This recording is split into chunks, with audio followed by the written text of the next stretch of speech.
Molim, dobili ste stan Mušić, izvolite, Svebor Mušić pri telefonu. Da, naravno da poznajem gospođicu Kostić, kako da ne. Možete mi reći, gospođo, kakove ona ima veze sa Zavodom za zapošljavanje, lijepo vas molim.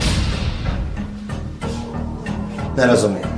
Ovo je bio definitivno najgori trenutak u mom životu. Osjećala sam se tako jadno, osjećala sam se kao socijalni slučaj. Stvarno, nisam znala što se događa, a opet sam znala da će se te stvari otkriti.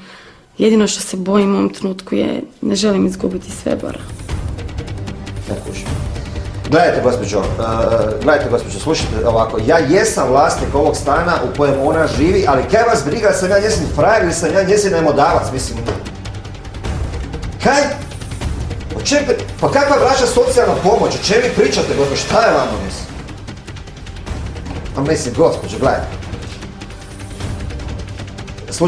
Slušajte vi sad mene. Ajmo se mi lijepo ovako dogovoriti. Slušajte vi sad mene. Ja ću prenijeti gospođici Kostić da ste vi zvali u vezi tih papira. Ok, i u vezi tog doškolavanja. Jel može tako? Ja ću njoj to prenijeti i ona će se vama javiti.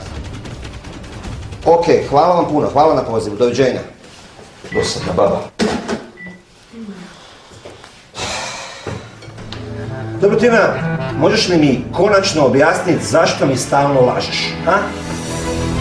Novi posao, doškolavanje, socijalna pomoć, o čem se tu radi? Si ti normalno? Bilo je jasno da će se ovo jednom dogoditi. Zabrljala sam, znam da jesam. Ako se sama ne prijavim, oni će me naći. Uvadila sam sebe i Svebora u totalnu glupariju. Ovo mi nije trebalo. Osjećam se kao najveći idiot. Bilo mi je neugodno, ali možeš to razumjeti. Ti mene čine problem. Pa meni reci kad imaš problem. Danici je bilo neugodno. Neugodno ti je bilo. To me se ikad pitala kako je meni bilo cijelo vrijeme. Jesi se pitala kako je meni bilo, ha? Zove me tu nekakva baba iz Zavoda za zapošljavanje i guti me sa socijalnom pomoći, kužiš. A Danici je bilo neugodno. A kaj je to? O čem se radi? Nema veze, apsolutno nikakve s tobom. Osjećam se ovako i onako grozno. Razumiješ? Ti se osjećaš grozno. Da. Koji tebi brat? O čem se radi? Recimo, o čem se radi? Ha? Radi se o tome da su me zvali jer mi žele ponuditi nekakvo doškolavanje, kako bih mogla lakše naći nekakav drugi, bolji, novi posao. Okej. I to nisi mogla meni reći?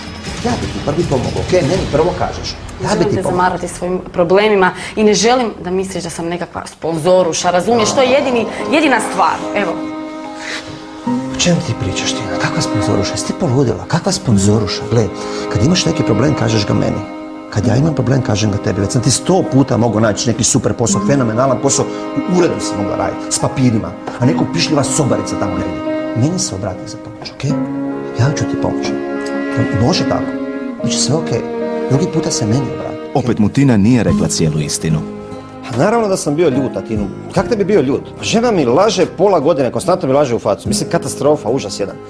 A opet s druge strane, kad razmislim, stvarno je volim. Draga je, obožavam ju. I prije svega zbog toga što se bori u životu, sama za sebe se bori. I ne traži pomoć od nikoga. I na tome joj svaka čast.